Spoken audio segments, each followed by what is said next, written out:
ध्वज का जिक्र देश की सदन में हमारे देश के माननीय प्रधानमंत्री जी ने करने का काम किया।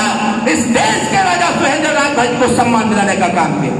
हमको आपको जानकारी होनी चाहिए, आज कहीं न कहीं जब हम और आप हम सब लोग मिलजुल करके काम करना चालू किए, आपस में एकता बनाए, सोशल मीडिया पर जय सुहेंद्र चालू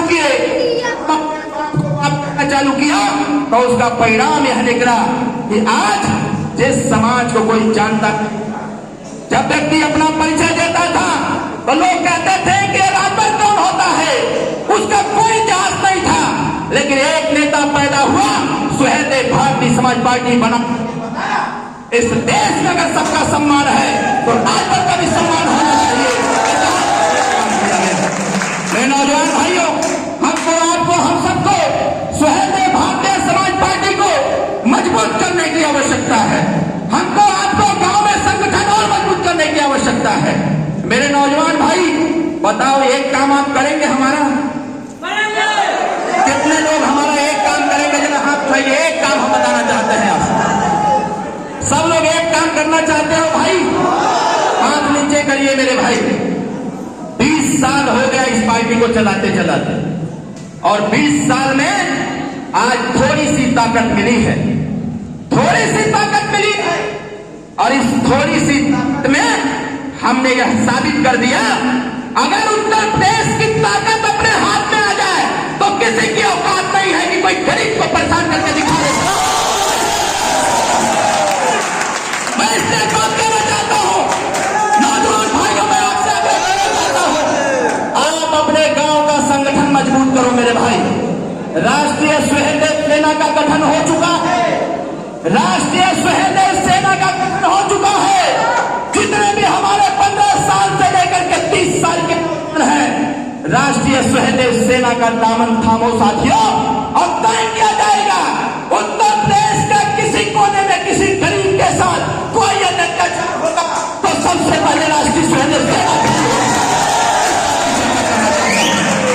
मैं गया था एक बार, जब एक गरीब परिवार के ऊपर तलवारों से हमला किया गया था, मैं देखा बनारस में, अगर अब नहीं लड़ूंगा तो फिर कभी नहीं लड़ पाऊंगा।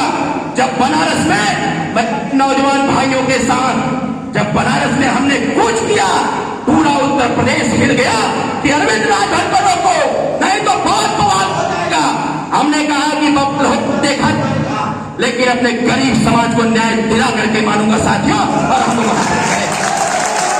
आपने सोशल मीडिया पर देखा होगा कि लगातार गरीबों का जहां तक संदेश आता है, उन सब की समस्याओं के समाधान के लिए आप खड़े रहते हैं।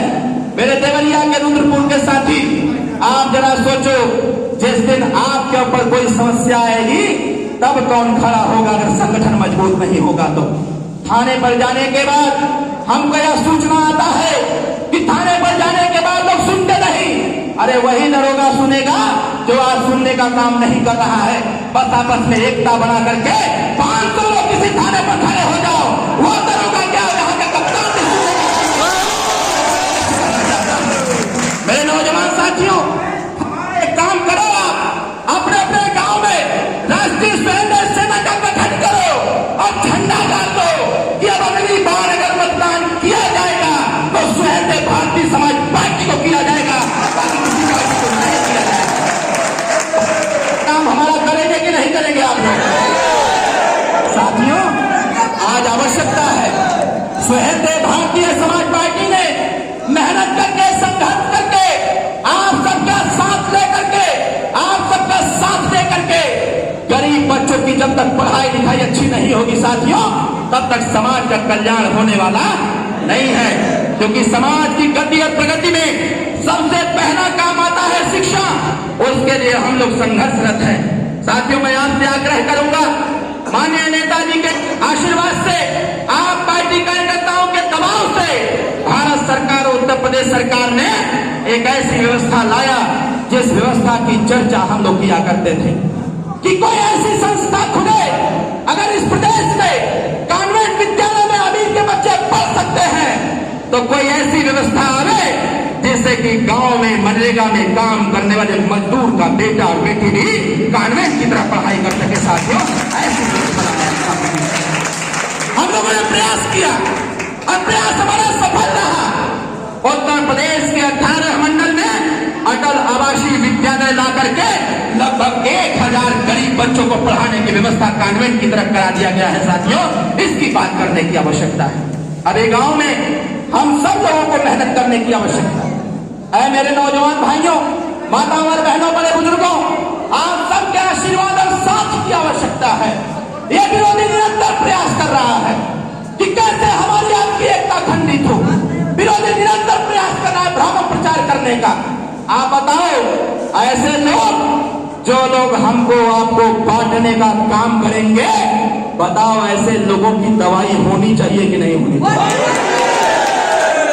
ऐसे लोगों की दवाई होनी चाहिए जो लोग हमारी आपकी एकता को खंडित करने का काम करते हैं, हमारे आपकी एकता को तोड़ने का काम करते हैं।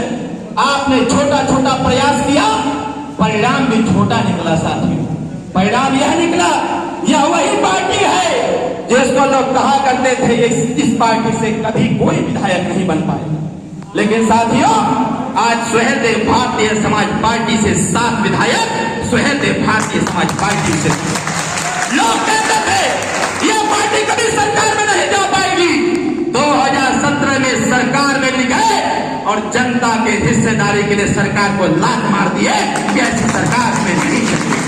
साथियों, हम लोगों के सरकार में जाने के बाद भारतीय जनता पार्टी एनडीए सरकार ने तमाम तरह की स्कीमें जो स्वयं भारतीय समाज पार्टी चाहती थी वो करने का काम किया।